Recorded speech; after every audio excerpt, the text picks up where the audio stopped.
masuk bagian pasal yang ke-38. Kita akan lihat bersama pada ayatnya yang ke-16 sampai ayatnya ke-18. Sama-sama kita baca ayat yang ke-16 sampai ayatnya ke-18. 1, 2, 3. Lalu berpalinglah Yehuda mendapatkan perempuan yang di pinggir jalan itu serta berkata, marilah aku menghampiri engkau, sebab dia tidak tahu bahwa perempuan itu menantunya. Hanya perempuan itu, apakah yang akan kau berikan kepadaku jika engkau menghampiri aku? Jawabnya, aku akan mengirimkan kepadamu seekor anak kambing dari kambing dombaku. Kata perempuan itu, asal engkau memberikan tanggungannya sampai engkau mengirimkannya kepadaku. Tanyanya, apakah tanggungan yang harus diberikan kepadamu? Jawab perempuan itu, cap meteraimu serta kalungmu dan tongkat yang ada di tanganmu. Lalu diberikannya lah semuanya itu kepadanya. Maka ia menghampirinya. Perempuan itu mengandung daripadanya. Saudara, kita sudah tahu cerita tentang ini, saudara, Yehuda dan Tamar. Ya, Tamar itu adalah anak mantu daripada Yehuda. Tapi kemudian Tamar, suami daripada Tamar, ya saudaraku, itu meninggal, ya, meninggal. Kemudian diberikan adiknya kepada Tamar, juga meninggal, saudaraku. Dan kita melihat kemudian Tamar, ya, karena apa, di Israel juga ternyata ada sistem turun ranjang, ya saudara. Jadi Tamar minta adiknya lagi untuk dikawinkan kepadanya, diberikan kepada Tamar. Tapi ternyata Yehuda sebagai mertuanya tidak memberikan, saudaraku, kepada Tamar. Lalu singkat cerita, bagaimana kemudian kita melihat cerita yang kita baca tadi, bagaimana kemudian Tamar berpura-pura seperti perempuan sundal. Dan ternyata kemudian tanpa disadari oleh Yehuda menghampiri, karena dia pikir ini wanita-wanita sundal. Dia tidak tahu bahwa ini adalah Tamar, menantunya. Bersetubuhlah dia, saudaraku, ya. Singkat cerita mengandung, dan kemudian kita melihat, ya, cerita yang seperti ini terjadi. Cerita yang memalukan ini terjadi. Bagaimana mertua dan anak mantu ini berhubungan badan seperti itu, saudara. Saudara, yang saya mau sampaikan pada pagi hari ini adalah, inilah cerita yang Alkitab sampaikan tentang seorang yang kemudian gagal di dalam kehidupannya. Tetapi kalau kita melihat, yang saya lihat, saudaraku, Yehuda itu menjadi satu pribadi yang luar biasa. Ini yang kita mau lihat bersama. Dari kehidupan yang seperti ini, dari kehidupan yang pernah mengalami yang namanya rusak hidupnya, kesalahan yang fatal hidupnya. Tapi kemudian di sisi yang lain kita melihat Yehuda ini kemudian diangkat sama Tuhan. Yehuda kemudian dipercayakan sesuatu yang luar biasa oleh Tuhan. Bangsa, bahkan sampai hari ini Israel itu disebut bangsa Yehuda, saudara. Dan bagaimana kemudian Yesus, saudaraku, Yesus juru selamat itu lahir dari keturunan Yehuda. Ya, itulah sebabnya saya mau bilang bahwa Yehuda menjadi sesuatu yang istimewa, yang banyak dipercayakan sesuatu sama Tuhan. Padahal hidupnya seperti ini, ya, ngalamin keadaan yang seperti ini, pernah mengalami yang namanya kehancuran, kegagalan, saudara, yang seperti ini. Kita mau lihat bersama tentang Yehuda. Saya pernah sampaikan ini, saudara, tapi tidak mengapa kita sama-sama melihat lagi kenapa kemudian Tuhan masih beranugerah kepada Yehuda. Tuhan masih sayang sama Yehuda. Orang kemudian bilang begini, berarti Tuhan nggak adil. Enggak, saudara. Ya. Tuhan tuh melihat segala sesuatunya. Ya. Tuhan tuh melihat bukan hanya di kegagalan Yehuda, tetapi Tuhan juga melihat, menemukan ada hal-hal yang baik yang Tuhan temukan dalam dirinya Yehuda. Ini, saudara. Saya menemukan dalam pasal yang ke-37, saudaraku, ayat yang ke-26 dan 27. Kejadian 37 ayat 26 dan 27. Ini, saudara, yang pertama yang kita temukan dari Yehuda, ayat 26 dan 27. Sama-sama kita baca, Bapak Saudara, 26, 27, 1, 2, 3. Lalu kata Yehuda kepada saudara-saudaranya itu, Apakah untungnya kalau kita membunuh adik kita itu dan menyembunyikan darahnya? Marilah kita jual dia kepada orang Ismail ini. Tetapi janganlah kita apa-apakan dia, karena ia saudara kita, darah daging kita, dan saudara-saudaranya mendengarkan perkataan. Saudara, kalau saudara melihat dalam pasal ke-37, saudara-saudara sudah sepakat, saudara-saudara Yusuf ini sudah sepakat untuk apa? Bunuh ini saudara, yaitu Yusuf. Ya. Mereka sudah sepakat, mereka sudah ambil keputusan untuk udah bunuh aja nih orang. Ini anak sombong, anak songong ya saudara. Tapi Yehuda kemudian memecah. Ya, Yehuda kemudian memberikan pendapat. Memang tetap nggak bagus, tapi ini lebih baik daripada keputusan yang pertama, yaitu membunuh Yusuf. Dia bilang, udah jangan, ini kan saudara kita, darah daging kita, jangan kita bunuh. Jangan kita bunuh.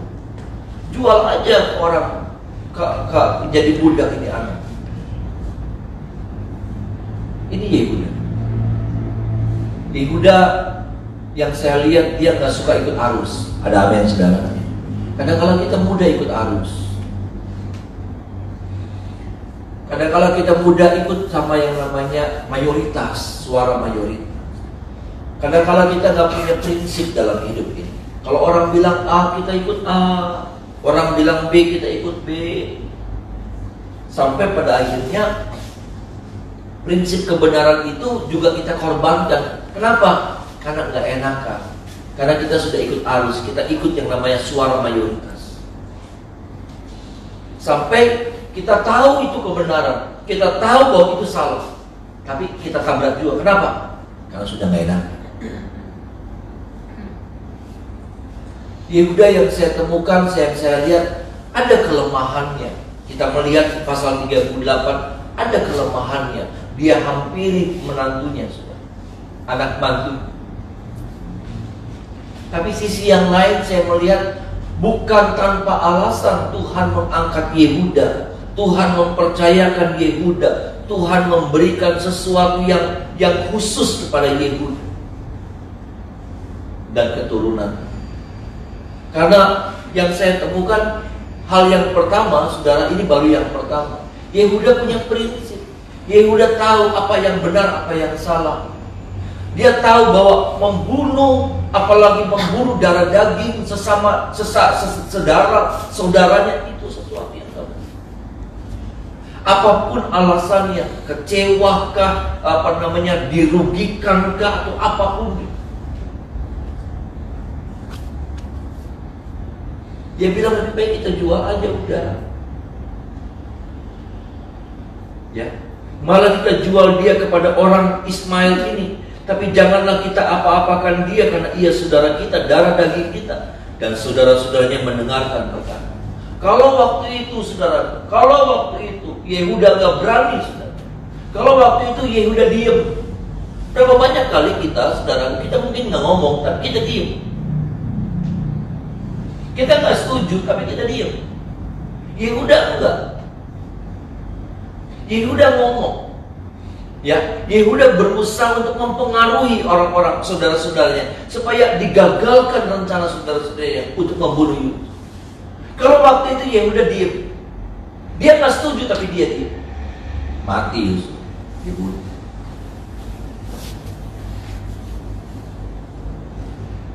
Ini saudara, Yehuda berani ambil resiko, ya, untuk menyampaikan kebenaran. Dia tahu dia bakal juga dibenci sama saudara-saudara. Bisa jadi saudara-saudaranya ya saudara akan membenci juga, akan membunuh Yehuda juga. Dan ini hal yang pertama yang kita temukan dari Yehuda. Dia nggak mau ikut arus. Dia punya prinsip dan dia berani menyampaikan kebenaran. Dia nggak diem. Berapa banyak kali kita tahu kebenaran tapi kita diam. Kita tahu kebenaran tapi kita ikut arus. Kenapa? Karena gak enak pesing sama orang. Ya, gak enak lah, gak enak. Nanti pribad jadinya, nanti gimana jadi. Akhirnya kebenaran itu gak bisa ditegakkan. Akhirnya rencana Tuhan itu gagal. Kenapa? Karena ketidakbenaran. Hampir saja rencana Tuhan buat Israel, ya saudara, lewat Yusuf itu gagal. Tapi untungnya Yehuda berani tampil menyampaikan kebenaran. Ini hal yang pertama. Hal yang kedua, kalau saudara melihat Kejadian pasal 44, Bapak Saudara, Kejadian 44 ayat yang ke-30 sampai 34 saja, saudara. Kejadian 44 ayat 30 sampai 34.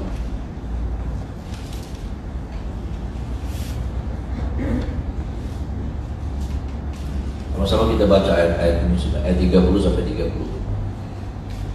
Sama-sama kita baca 1, 2, 3. Maka sekarang apabila aku datang kepada hamba-Mu, ayahku, dan tidak ada bersama-sama dengan kami anak itu, padahal ayahku tidak dapat hidup tanpa dia, tentulah akan terjadi apabila dilihatnya anak itu, bahwa ia akan mati, dan hamba-hamba-Mu ini akan menyebabkan hamba-Mu, ayah kami yang pembanang itu, turun ke dunia orang mati karena duka cita. Tetapi hamba-Mu ini telah menanggung anak itu terhadap ayahku dengan perkataan, jika aku tidak membawanya kembali kepada Bapa, maka akulah yang berdosa kepada Bapa untuk selama-lamanya. Oleh sebab itu baiklah hamba-Mu ini tinggal menjadi budak tuanku, menggantikan anak itu, dan biarlah anak itu pulang bersama-sama dengan saudara-saudaranya. Sebab masakan aku pulang kepada ayahku. Apabila anak itu tidak bersama-sama dengan aku tidak akan sanggup melihat nasib celaka yang akan menimpa ayahku. Saudara, kita melihat saudara yang waktu itu sebetulnya dia hadapi Yusuf, dan orang yang dia pernah bela, ya, yang sekarang jadi orang kedua di Mesir. Saudara tahu cerita ini, saudara. Bagaimana mereka disuruh sama orang tua mereka untuk membeli makanan, ya. Karena waktu itu terjadi kelaparan yang begitu dahsyat, 7 tahun kelaparan, 7 tahun kelimpahan, kita tahu cerita ini. Ya. Tapi sengaja Yusuf waktu kejadian itu, ya saudara, waktu mereka pulang setelah mereka membeli, sengaja diselipkan sama piala, ya. Kemudian ceritanya bagaimana kemudian Benyamin, ya, adik daripada Yusuf itu ditahan, saudara. Ditahan supaya jadi jaminan, ya saudara. Tapi kemudian di sini kita melihat bagaimana Yehuda tampil lagi. Yehuda tampil. Untuk apa? Pasang badan. Yehuda ambil resiko lagi. Ini hebat. Dia bilang, ini kalau Benyamin gak pulang, aku sudah janji, aku bawa, dan tanggungannya adalah aku. Aku menjadi orang yang tidak diberkati, aku menjadi orang yang terkutuk selama-lamanya. Dan dia tepati. Waktu Benyamin ditahan sama Yusuf, dia bilang, aku aja, jangan anak ini, aku aja yang jadi budak. Ya, biarlah aku yang jadi budak, gantikan adikku Benyamin. Hebat. Ya, dia ambil resiko. Dia ambil resiko untuk mempertaruhkan, saudara, membela orang tua. Dia nggak mau terjadi apa-apa dengan orang tua. Banyak ini artinya, saudara. Dia bukan anak sulung, saudara. Yehuda itu bukan anak sulung. Harusnya anak sulung yang tampil, ambil itu, saudara, tanggung jawab. Tapi enggak. Yehuda yang ambil tanggung jawab. Dia tahu, saudara, kalau dia ambil itu hidupnya rusak. Kalau dia ambil itu hidupnya hancur. Jadi budak. Jadi budak, saudara. Hidup yang tadinya merdeka jadi terbatas sekali.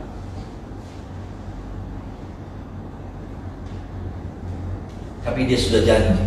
Ini, dia belajar menepati janji sama orang tua.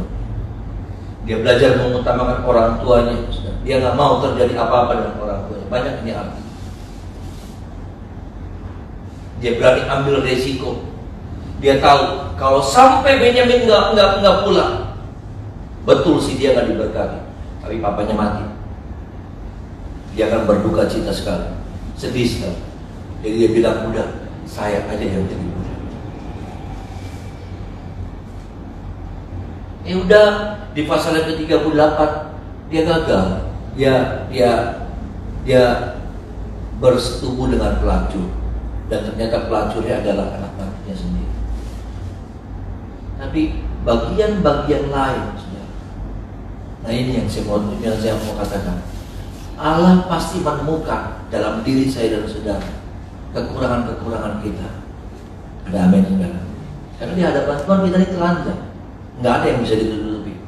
Tapi yang saya mau bilang, adakah Allah juga menemukan dalam diri kita ada kelebihan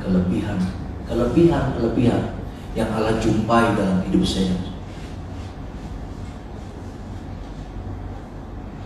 Dalam diri kita ada kekurangan-kekurangan banyak, tapi adakah Allah juga menemukan ada kelebihan yang Allah temukan dalam diri saya dan saudara? Sampai Allah harus begitu? Enggak, ini orang harus diberkati, ini orang harus ditolong. Ada amin, saudara? Jangan sampai waktu Allah menemukan kekurangan kita dan waktu Allah cari kelebihan kita, enggak ada.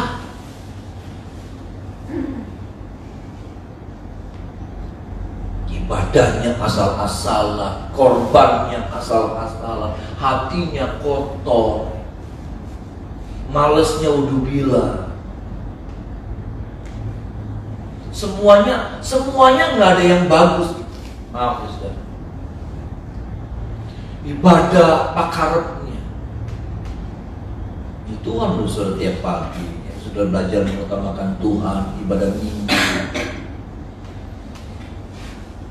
Tapi ada orang-orang yang, maaf saudara, Allah menemukan kekurangan, dan ketika Allah mencari ada kelebihan nggak nih? Ada kelebihan nggak?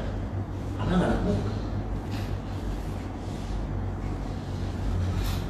Makanya Raja Sapa itu saudara, Raja Belsasar itu Raja Sapa itu, ya, itu waktu Allah timbang, saudaraku, menai tekail ufarsin katanya, aku timbang dan kedapatan kamu ringan.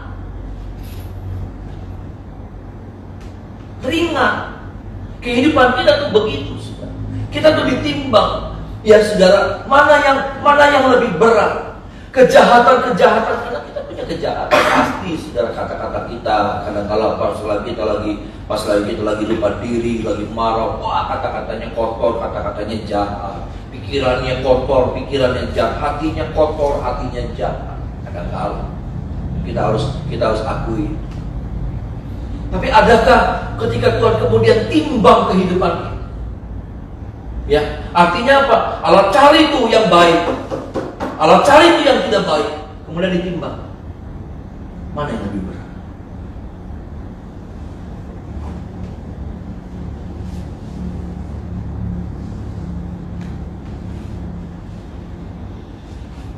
Jangan sampai Allah menemukan sama seperti itu, dapat teringat kehidupan. Sampai raja itu habis melihat itu saudara mati. Beberapa lama mati.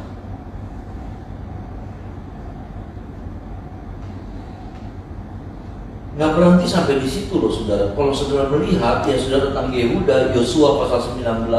Coba kita lihat Yosua pasal 19 saudara.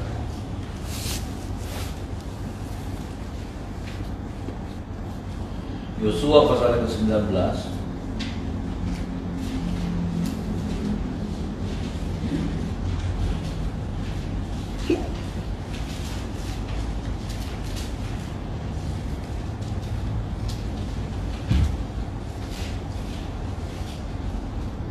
Ayatnya yang ke-9.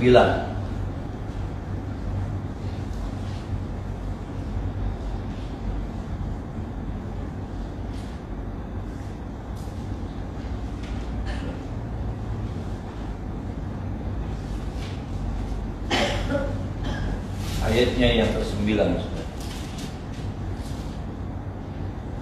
Sama-sama kita baca ayat yang ke-9.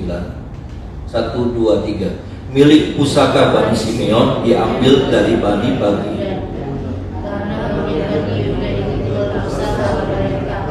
Maka Bani Simeon menerima milik pusaka. Saudara, milik pusaka Bani Simeon diambil dari bagian Bani Yehuda, karena bagian Bani Yehuda itu terlalu besar bagi mereka. Maka Bani Simeon menerima milik pusaka di tengah-tengah.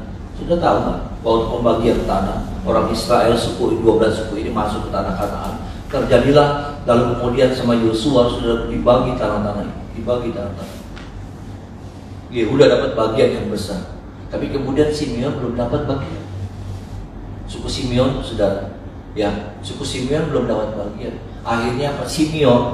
Yehuda, saudaraku, Yehuda mengambil inisiatif. Udah, kamu ambil bagian tanah yang sudah diberikan. Jadi itulah dikatakan, maka Bani Simeon menerima milik pusaka di tengah-tengah mereka. Yehuda ngebagi, ya, karena dia merasa tanahnya begitu besar, dibagi kepada suku Simeon.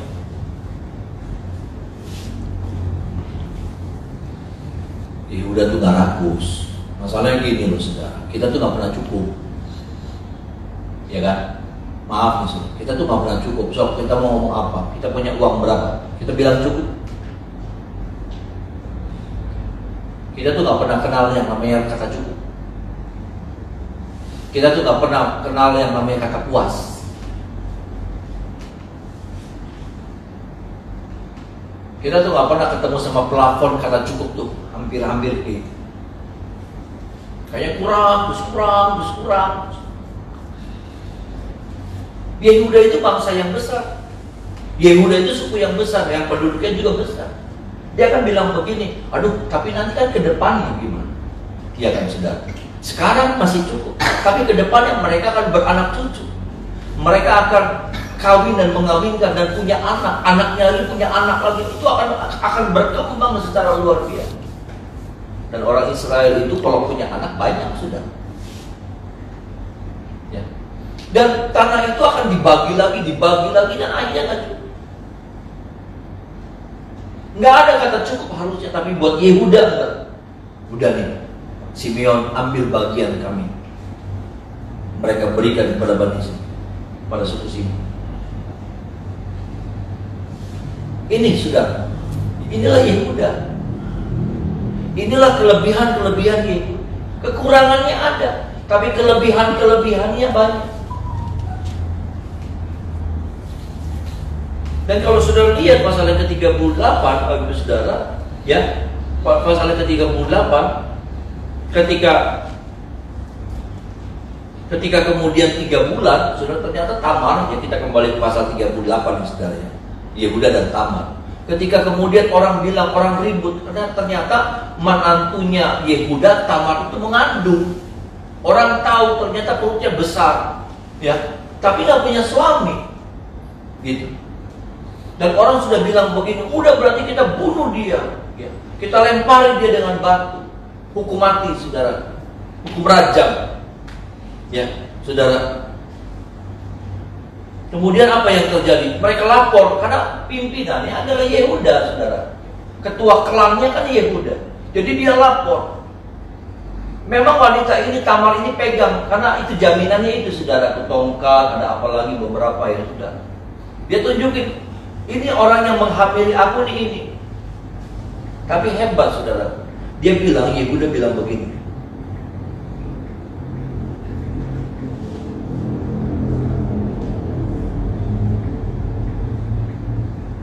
Ayat 26, sama-sama kita baca ayat 26. Ayat 26, saudara. Bagian terakhir. Ayat 20. Sama-sama kita baca ayat 26.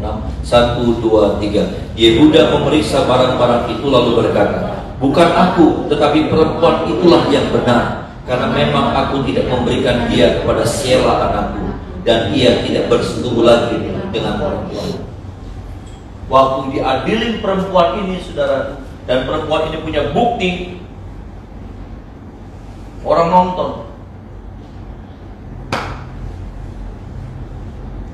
Tapi Yehuda, walaupun Yehuda tidak mengakui secara terbuka sekali, tapi paling tidak dia sudah mengakui, saudara. Dia bilang begini, bukan aku, tapi perempuan itu yang benar. Bukan aku yang benar, tapi perempuan itu yang benar. Hebat, ini nggak gampang. Berani mengakui kesalahan, berani bilang bahwa orang itu yang lebih benar dari kita, orang itu yang benar, kita yang salah.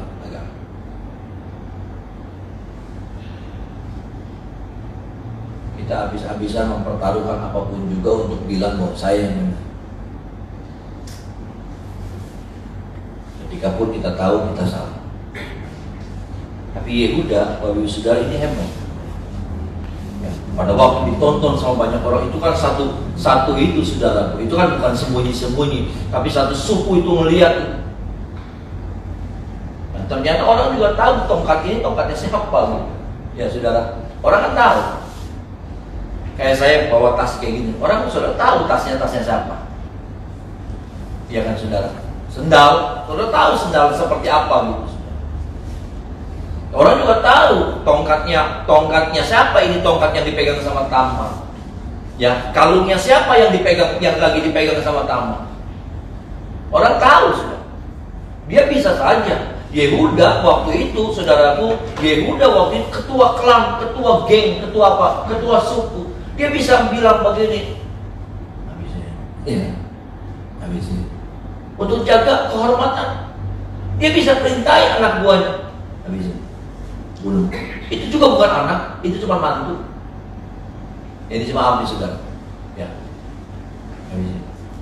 Mati. Pusing apa? Demi apa? Menjaga dong kehormatan. Demi jaga dong kehormatan. Tapi enggak. Hebat. Dia ambil resiko itu. Bahkan dia bilang, bukan aku yang benar, saya ini salah, saya sudah salah. Anak mantu itu. Walaupun kalau sudah lihat cerita pasal 38, ya maaf saudara, kalau sudah lihat teliti pasal 38, Tamar itu sebetulnya ngejebak. Karena dia tahu si mertuanya ini lagi jalan ke Dotan, lagi sendirian. Dia tahu, makanya dia susul, saudara. Dia pakai cadar seperti itu supaya nggak kelihatan. Dan dia berpura-pura sebagai seorang perempuan Sunda. Sebetulnya kalau mau diurut-urut secara hukum tuh saudara, secara hukum nggak salah-salah banget tuh yang namanya Yehuda. Karena dia tuh dijebak, beneran dijebak. Sengaja Tamar tuh saudara. Istilahnya gitu, orang kesepian sama orang kesepian. Dijebak, Yehuda tuh dijebak. Dia tuh bukan lagi cari perempuan, bukan. Lagi ada sebuah keperluan dia pergi. Tapi dijebak sama. Harusnya dia bisa bilang, tapi saya tuh nggak punya niat. Bisa bilang begitu. Dia bisa berargumen, adu argumen sama orang-orang, sama Tamar. Dia bisa bilang, kamu perempuan jahat, kamu jebak saya. Kamu tahu kan, saya ini mertua kamu, tapi kenapa kamu ladenin saya? Ya kan saudara? Bisa dong. Dan orang juga akan bersimpati sama Yehuda. Tapi enggak. Dia udah mau panjangin urusan. Dia selesai urusan dengan bilang begini, saya yang salah. Orang ini, perempuan ini yang benar. Kalau dia ngotot, saudara, mati ini Tamar. Tamar ini mati. Dia sudah bikin aib. Inilah kelebihan daripada itu. Ada kekurangan-kekurangan yang hari ini saya dan saudara membuat, dan hari ke depan kita mau nambahin kekurangan kita atau kita mau nambahin kelebihan-kelebihan itu aja. Karena itu kemudian adalah kembali kepada pilihan kita. Kita betul mau nambahin kurangnya kita, jahatnya kita, ya. Kita mau nambahin jahatnya kita supaya semakin bertumpuk, semakin berat timbangannya kejahatan kita. Atau saudara, atau kita mau perbanyak tuh kebaikan kita.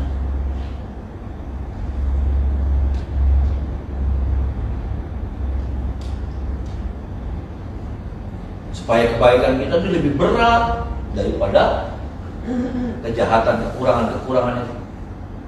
Itu apa? Ke depan nih, kita lagi berpikir apa? Kita lagi merancang apa? merancang hal-hal yang buruk, hal-hal yang jelek, hal-hal yang jahat, hal-hal yang berdosa, atau kita sedang berpikir tentang sesuatu yang baik untuk kebaikan orang lain, untuk kebaikan keluarga, untuk kebaikan gereja, untuk kebaikan Tuhan. Apa yang sedang kita rencanakan? Apa yang kita sedang rancang? Apa yang sedang kita mau buat di hari ini?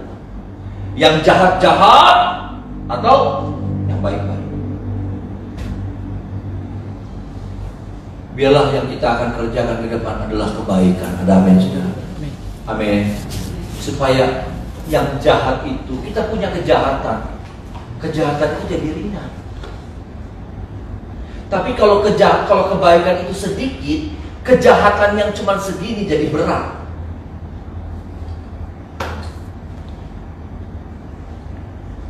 Biarlah yang kita kerjakan hari-hari ke depan, termasuk saya juga banyak-banyak kekurangan. Tapi biarlah yang baik-baik yang saya kerjakan, yang menyenangkan hati Tuhan, yang membuat Tuhan suka, yang membuat Tuhan tersenyum sama saya. Itu yang saya dan saudara kerjakan hari-hari ke depan. Bukan yang membuat Tuhan marah, yang membuat Tuhan sedih, yang membuat Tuhan menangis, yang membuat Tuhan kesel sama kita. Karena nggak pantas kita kerjakan, nggak bagus kita kerjakan, nggak boleh kita kerjakan, tapi itu kita kerjakan. Nggak sepantasnya kita lakukan, tapi kita lakukan terus sampai akhirnya Tuhan kecewa.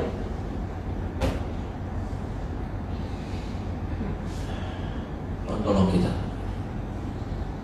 Tuhan tolong kita tahu kok mana yang baik, mana yang tidak baik. Kita tahu. Jangan sudah bilang, aduh saya nggak ngerti. Kita tahu. Kalau saudara nggak mampu, kecenderungan saudara masih berbuat jahat, kecenderungan saudara masih berbuat sesuatu yang najis, minta Roh Kudus tolong saya dan saudara. Ada amin.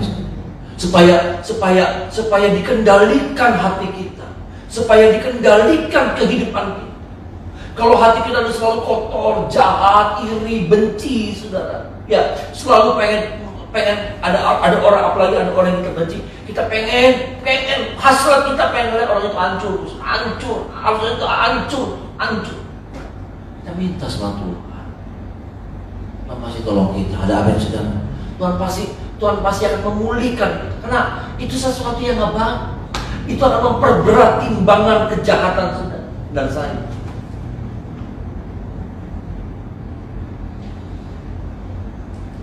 Percaya setiap kita diberkati pagi hari ini, ya, bukan untuk memojokkan saudara, enggak. Karena Tuhan mau hari-hari ke depan kita menjadi hari-hari yang luar biasa. Ada amin, saudara? Bukan hari malapetaka, bukan hari penghukuman, bukan hari di mana kita dikejar sama kutuk, tapi hari yang indah. Kebaikan Tuhan demi kebaikan Tuhan yang kita nikmati. Ada amin, saudara?